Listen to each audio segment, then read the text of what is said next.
भगवान शंकर का संवाद कर रहे। 4 निशानी मेरे भगवान शंकर ने तुमको दे दी प्राप्त करने की। 4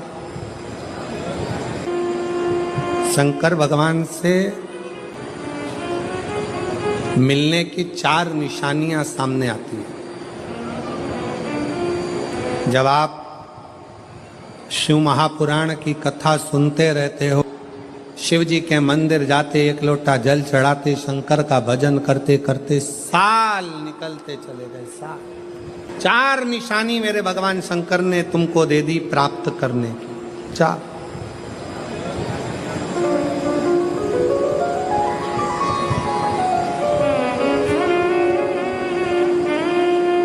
संकेत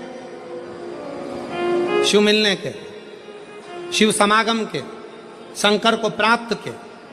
पहला संकेत भगवान शंकर देते हैं अपने भक्त को, जो भगवान शिव की कथा को निरंतर सुनता रहता है, शिवालय जाता रहता है, 1 लोटा जल चढ़ाता रहता है, शिव को भजता रहता है, श्री शिवाय नमस्तुभ्यम कहता रहता है। उसको पहला संकेत भगवान शंकर देते हैं अपने मिलन का, उसको स्वप्न में दर्शन देते हैं। जब भगवान शंकर का दर्शन बार बार स्वप्न में होने लगे, समझ लेना कि तुमने पहली परीक्षा पास कर ली, तुम दूसरी क्लास में पहुंच रहे। दूसरी क्लास। शिव जी से मिलने के 4 संकेत मेरे भगवान शंकर दे देते। पहला संकेत कौन सा है? जम के उत्तर दो। शंकर भगवान जम के बोलो, काय में आने लगे? सपने। और रात शाम, वो कहते ना, रात शाम सपने में आए। वो कहते रात शिव सपने में आए, बोले मेरे सपने में आए। और गंगा बहा गए, गंगा बहा गए। भगवान शिव जब स्वप्न में दिखने लगे, स्वप्न में आने लगे, स्वप्न में दिखने लगे, समझ लेना तुम्हारी पहली परीक्षा पास हो गई और तुम आगे बढ़ गए। आगे। अब शिव तुम्हारे करीब में आ रहे हैं। दूसरा संकेत भगवान शंकर देते हैं शिव महापुराण की कथा सुनने वालों को। पहला संकेत शिव जी ने दिया, अगर शंकर सपने में आए समझ लेना शिव जल्दी मिलने वाले हैं। दूसरा संकेत, जिस शिवलिंग की तुम घर में पूजन करते हो, जिस शिवलिंग के मंदिर में पूजन करते हो, मान लो वो शिवलिंग कभी तुमको उसमें शंकर का प्रतिबिंब दिखने लगे, कभी तुम्हें ऐसा लगे कि कोई मुझे झांक रहा है, कभी तुम्हें ऐसे लगे कि मंदिर में और कोई भी है, तुम्हें कभी लगने लगे कि ये शंकर का शिवलिंग हिल रहा है, कभी तुम्हें लगे तुम्हारे घर में रखा हुआ शंकर का शिवलिंग कोई मनुष्य की आकृति जैसा दिख रहा है, कभी तुमने लगने लगे कि जिस मंदिर में मैं जाती हूँ वहां का शंकर का शिवलिंग ऐसा लग रहा है कि मंदिर में और भी लोग बैठे हैं। तुम मंदिर से निकल रही थी, पीछे से कोई की आवाज आई, तुमने पलट कर देखा कोई नहीं, तुम्हें लगने लगे, समझ लेना कि तुमने शिव पुराण की दूसरी परीक्षा पास कर ली। शंकर तुम्हारे करीब में आने चाहिए, शिव तुम्हारे करीब में आ रहे हैं,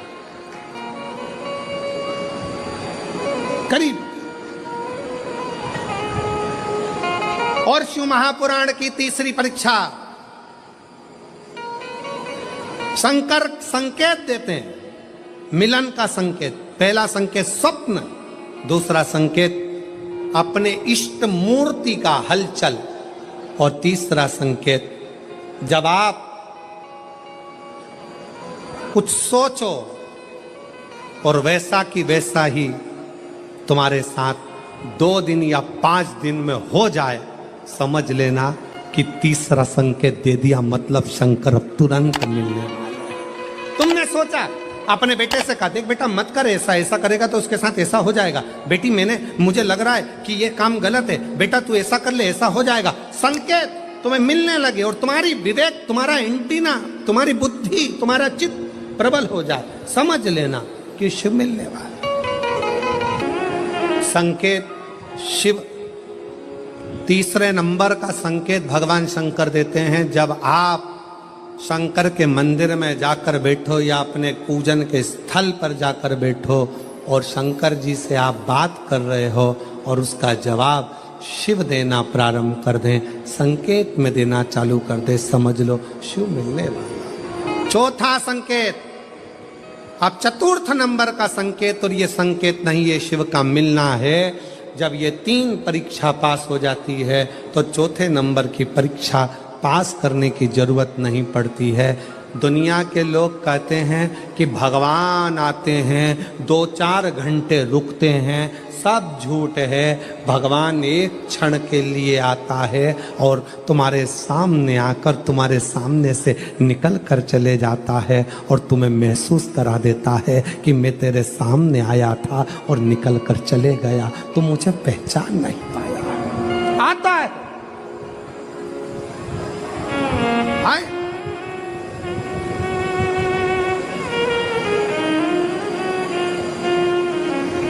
पांच दिन की शिव पुराण चल रही है, सुबह से लेकर रात तक, रात से लेकर सुबह तक, सुबह से लेकर रात तक 5 दिन की यह शिव पुराण कल विराम हो जाएगी। कल तक में तुमने 5 दिन जो सवेरे भोजन से लेकर नाश्ते से लेकर रात को सोने तक और सोने से सुबह तक, सुबह से फिर रात तक जो क्रम करा, 5 दिन का क्रम उठाकर देखना। अगर तुमने दिल से पंडाल में शिव महापुराण की कथा सुनी है तो श्रवण करने वाले को एक क्षण के लिए शंकर का दर्शन होता जरूर है, भले वो किसी अंश रूप में हो, वो होगा।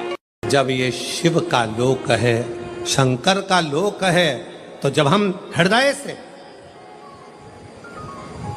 से भगवान शिव को पुकारते हैं तो एक क्षण के लिए शिव आता जरूर है। श्री शिवाय नमस्तु। चित्तवृत्ति में वही समाहित हो, वही। कोई पुण्य का भागी नहीं है, सबके सिर पर पाप की गठरिया। पार्वती, अमरनाथ की गुफा में भगवान शंकर कहते हैं, संसार सागर में कलयुग में आपका जन्म हुआ है तो मस्तक पर पाप की गठरिया भरी पड़ी है।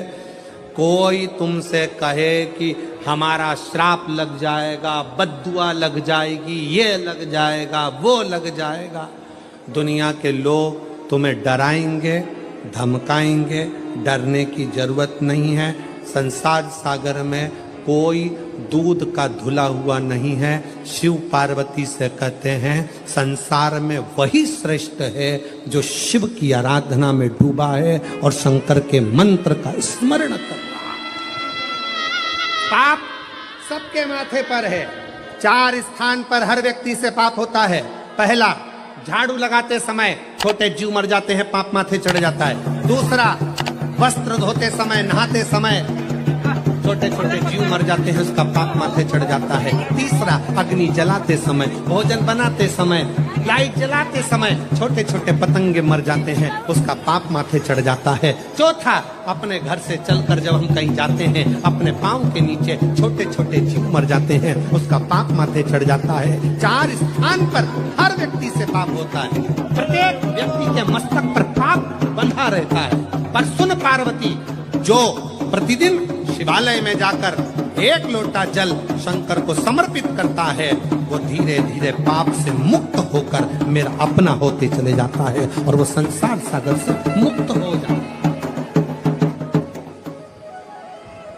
बहुत डराया गया संसार में, लोगों ने खूब डराया आप लोगों को, ऐसा मत करना पाप लग जाएगा, ऐसा मत करना पाप लग जाएगा, ये मत करना पाप लग जाएगा, भगवान को ऐसे भोग लगा दिया पाप लग जाएगा, भगवान को ऐसे जल चढ़ा दिया पाप लग जाएगा, भगवान को ऐसा कर दिया पाप लग जाएगा, भगवान को ऐसे प्रणाम कर लिया पाप लग जाएगा। शिव महापुराण ने सब कुछ समाप्त कर दिया। शिव महापुराण ने तो एक ही बात कही कि बच्चा गंदे नाली में गिर जाए, बच्चा गंदे पानी में गिर जाए, बच्चा गंदे कीचड़ में गिर जाए, उसको